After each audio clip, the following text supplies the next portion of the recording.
係咪日日疲於奔命，鬧鐘響咗你先識得爬起床，甚至乎仲會想瞓多5分鐘、10分鐘？如果我話俾你知呢一個咁樣嘅生活，好快將會成為社會嘅歷史，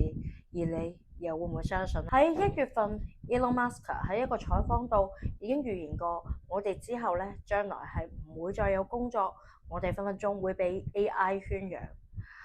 咁樣究竟呢一件事會係一件點樣嘅事啦？大家好啊，我係阿碧，我係一個嚟自於澳門嘅投入喺身心靈嘅工作者。我哋呢一個頻道咧，致力咧希望大家係可以有更好嘅生活啦，或者感覺到更幸福、更自在嘅人生嘅。今日朝早啦，你有冇趕頭趕命咁樣去返工？有冇咧喺個公交車或者地鐵站上面人逼人？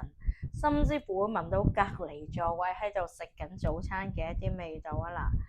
嗱！你個腦啊，有冇一直喺度諗緊？我今日對住我個老細、我個客戶，我要點樣做先好？定還是一直喺度計算住啊？我幾時先供完層樓？幾時先捱大個小朋友呢？定還是最後你同佢自己講冇所謂嘅，只要靠我嘅努力，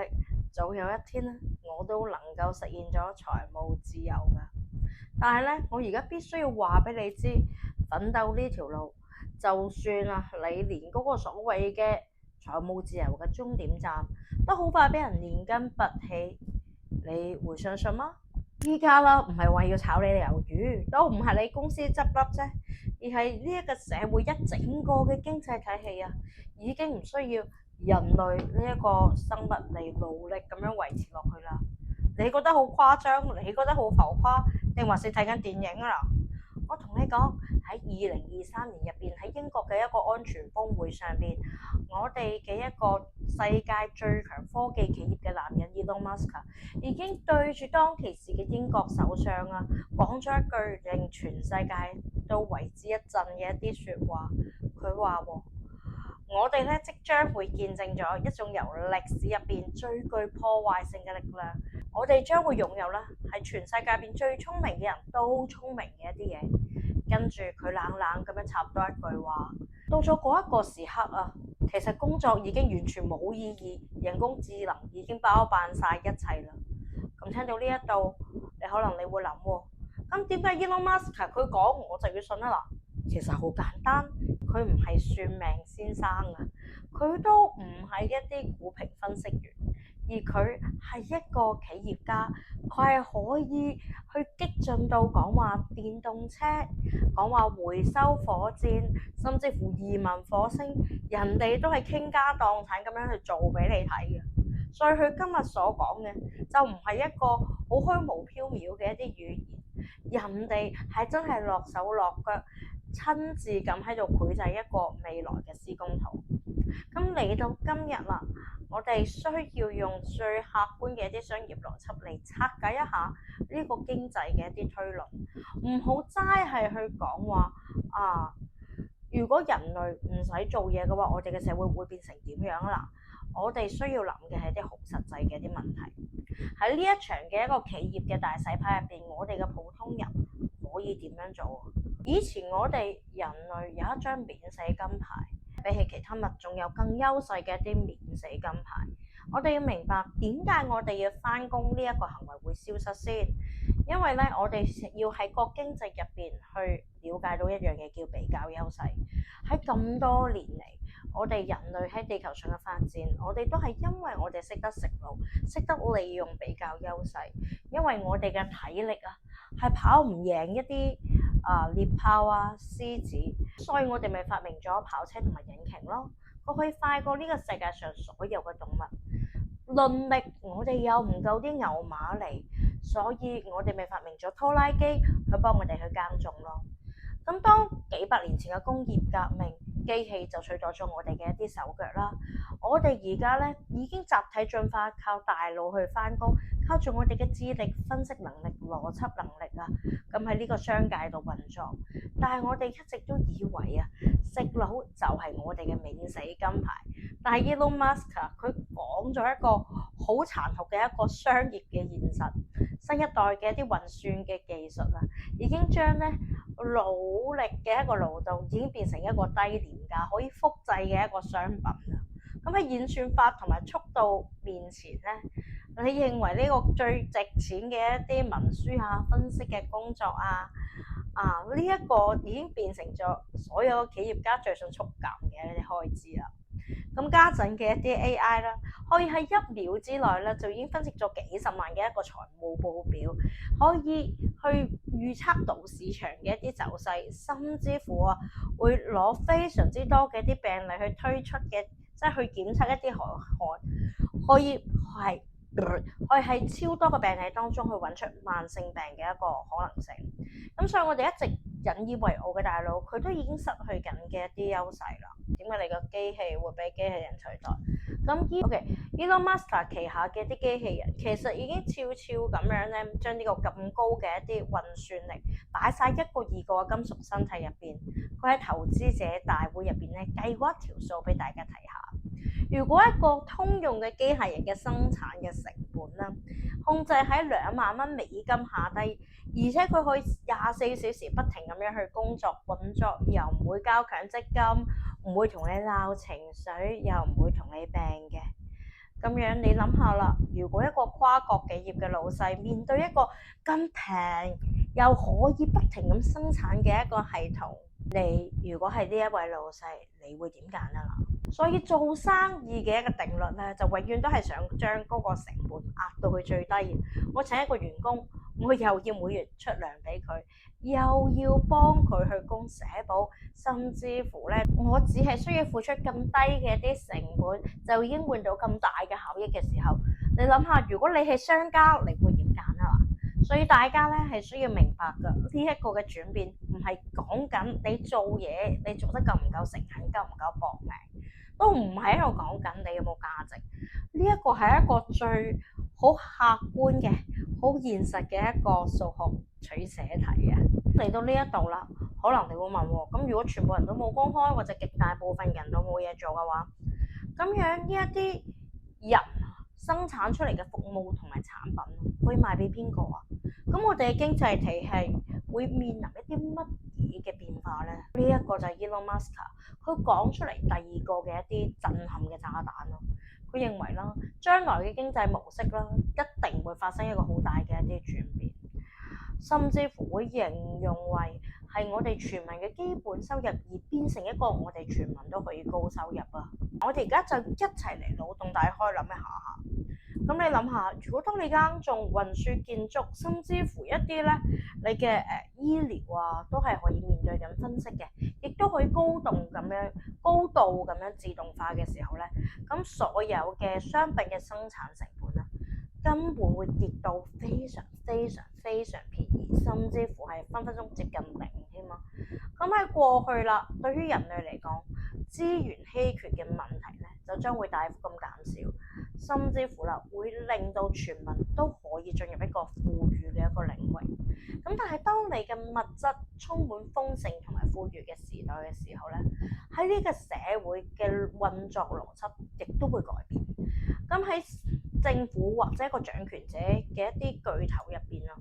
我哋嘅一啲自動生產之後徵稅啦，喺呢一個咧物質咧極度豐盛嘅一個時代嘅時候咧，我哋嘅社會運作嘅底層邏輯都會為之改變。政府或者咧掌握住核心技術嘅一啲科業巨頭啦，可以透過自動化生產啦嚟去徵稅，甚至乎啦到其時嗰嚿錢咧可以派息咁樣存入去每一個市民嘅定期戶口度，所以到其時就算你唔工作，你都可以維持到有一定高嘅一個質量嘅生活。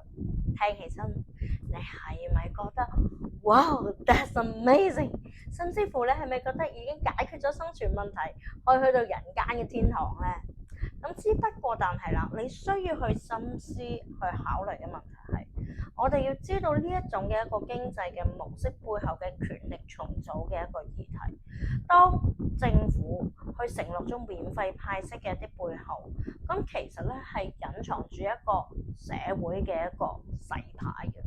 第一樣嘢就係分配權咧會非常之集中啊。首先啦，當所有核心生產嘅一啲資料落喺極少數嘅一個科技巨頭或者政府上邊，咁普通人嘅一啲生活質素就會完全咁取決於喺系統嘅派息機制上邊。佢俾錢俾你，你又可以享受生活。但係啦，你已經主動咁樣去失去咗呢一個去爭取更加多資源嘅一個能力啦。第二樣嘢，咁咪會導致階級流動嘅固化咯。喺傳統嘅一啲資本社會入邊，你出身喺基層，你靠讀書、靠搏命做嘢、創業，你都可以翻身，因為社會需要你嘅勞動力啊嘛。但係啦，喺將來嘅呢個世界入邊，勞動力就已經失去咗兌換錢啊嘅一啲價值，成個社會就會變成兩種唔同嘅人啦。一係掌握遊戲規矩嘅大玩家，另外一個就係等派式嘅 NPC 咯。而且都唔係再簡單嘅一個貧富懸殊，而係一個話語權同埋選擇權嘅一個徹底嘅轉移。咁你可以話啦，當 NPC 都幾好啊，唔使睇老闆面色，又有嘢玩，又有錢收，又有嘢食，咁唔係天堂咩？咁而家落嚟，我哋要面對一個核心嘅一個拷問啦。如果解決咗你嘅生存議題，我哋人類係咪會自動咁樣得到快樂同埋所謂嘅人生意義？科學家一早就已經做過呢一個嘅實驗，甚至乎係心理學嘅一啲預言。喺1968年啦，美國嘅生態學家約翰卡爾洪就已經進行咗一個震驚世界嘅實驗，叫做 University 22。之後咧，更加被譽為叫做老鼠烏托邦。佢咧就為幾隻老鼠啦，就打造咗一個好完美嘅一個角度啊，有非常之多嘅嘢食啦，乾淨嘅水啦，冇天敵冇疾病，個環境溫度永遠舒適。老鼠唯一需要做嘅就係盡情咁去 happy，以及做愛做的事情咯。咁樣按照道理話啦，咁老鼠呢一個咁完美嘅天堂，肯定係昌盛繁榮啦。不過喺呢一個事實就係呢一個社會結構好快就出現咗好詭異嘅變化。當老鼠嘅數量咧一直增長到某個點嘅時候啦，雄性老鼠連爭地盤嘅火氣都冇埋，好似隻鵪鶉咁樣躺到平一平啊。雌性老鼠咧都唔再想去湊佢哋嘅小朋友，連母性都盡失埋，任由佢啲仔女自生自滅。咁去到實驗嘅尾聲啦，誕生咗一群連科學家稱為 The Beautiful Ones 嘅新世代。佢哋咧靚到一個極點，對社交毫無興趣，不爭不搶，每日只做3樣嘢：食、瞓同埋不停咁樣去梳自己啲毛啊！咁呢一群老鼠咧，表面睇起嚟肥肥白白，毛色亮麗，但係好明顯嘅眼神空洞，靈魂已死啊！對住外邊嘅世界咧，極其麻木。咁去到最後啦，明明大把資源、大把食物啊，成個老鼠王國竟然就係咁樣走向滅亡。喺呢個實驗入邊咧，指出咗一個極度違反直覺嘅一個心理學嘅真相：生命其實好可能係需要阻力噶。人類大腦嘅一啲獎賞機制，經過咗幾百萬年嘅一啲進化，其實設計出嚟係克服困難。我哋透過解決問題，付出一啲勞動以及一啲汗水，先可以獲得到有真正責任嘅多巴胺。但係如果啦，冇咗呢一套自我價值嘅目標，我哋大概率咧都唔會成為好偉大嘅思想家啦，甚至乎啊，就同嗰堆成日淨係識得梳毛嘅老鼠陷入咗極度虛無主義。咁樣呢一個咁豐盛、極度富裕嘅世代，呢一個就係可能係最可怕嘅副作用啦。面對咁顛覆性、咁宏觀嘅一啲推演，我哋人類其實仲有冇出路呢？其實 Elon Musk 啦預測咗工作上會消失，咁某程度上的確又係一種解脫嘅。但係被淘汰嘅係佢所講嘅一啲異化勞動，亦即係講緊你每日如果你只係為咗份糧，又被逼做一啲冇意義嘅一啲創造生產力嘅重複性勞動。咁但係當我哋嘅系統接管咗呢個執行力，佢咧就會去逼使我哋去直視一個千古嘅難題。如果唔使返工，到底乜嘢先係人類嘅核心價值咧？哲學家咧漢蘭鄂蘭咧喺《人的境況》入邊咧就講緊人類嘅活動咧就分為咗3個層次。第一個層次啦就係勞動啦，為咗維持你嘅肉體生存，而你每日都喺度做緊嘅苦工。第二個層次就係你嘅工作啦。你會製造一啲物品出嚟，建設一啲基礎嘅一啲設施嘅行為啦。第三個層次就係行動啦，人與人之間咧真正嘅互動啦、思想交流啦，甚至乎可以創造到意義同埋歷史。新嘅科技咧將會完完全全接管咗勞動同埋工作啊！咁喺未來啦，真正可以等你喺呢一個極度富裕嘅社會，免於精神崩潰嘅一個新嘅一啲方案，甚至乎能夠產生極具商業價值，其實就只剩下行動嘅啫。未來嘅定價權將會產生巨大嘅一啲轉移，係我哋每個人啊，由而家都需要去儲備一啲大量嘅一啲資產。系統咧係可以幫你咧精準咁樣去分辨出最有效嘅一啲治療嘅一啲方案，但係演算法俾你唔到嘅係俾另外一個同類嘅一個理解，分擔真實嘅一啲溫度啊！虛擬世界雖然佢係完美，但係人咧就會越嚟越渴望不完美同埋同現實真實嘅接觸。喺未來啊，最貴嘅一啲服務唔係一啲冷冰冰嘅一啲準確度分析，而係另外一個人啊，願意去花時間帶住同理心去陪你一齊去經歷啦，甚至乎去提供呢啲深層次嘅一啲情緒價值或者一啲信任感啊。咁樣你有呢個價值嘅話咧，咁你就唔會被淘汰啦。當演算法啦可以1秒鐘生成萬個嘅一啲商業計劃，但係咁樣邊一個嘅計劃先係合適人類嘅道德底線呢？以及邊一個係真係去配合到當下嘅一個文化嘅共鳴呢？系統最擅長就係可以解答人，但係只有人類先能夠識得咩叫提出問題。你嘅品味、你嘅價值觀將會係你咧點樣去 hold 呢個新嘅時代嘅生產力嘅唯一嘅指南針啊！你認為 Elon Musk 佢儘管佢豁晒出去做呢一個火箭，佢係單純由呢一個電腦計算出嚟最妥當嘅決定嗎？呢個絕對唔係啦。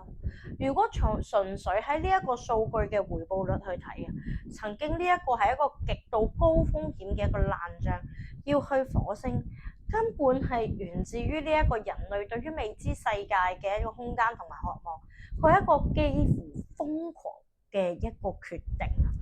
咁呢一個都係一啲神人先能夠做出嚟嘅。咁喺演算法入邊可能計唔出點解要安全咁樣離開呢一個地球，但係人類嘅無限嘅想像力就會做出呢啲咁不理智，甚至乎推動歷史嘅一啲決定啦。其實佢對於經濟上嘅推演，可能啦幾年之後咧，你就可以完完全全睇到嗰個眉目啦。亦可能需要較長時間，你先可以呢件事會成真。但係呢一個產業嘅革命嘅齒輪其實已經係喐緊咯。對於你如果係一個毫無準備嚟講咯，呢一個絕對係一場焦慮嘅風暴啊！甚至乎佢會將你嘅尊嚴同埋自我價值，如果你係完全綁定晒喺你嘅職業嘅 title 上邊咧，咁樣當你一旦失去咗呢個標籤嘅意義，你分分鐘就會跌入咗呢一個老鼠烏托邦入邊嘅迷惘入邊。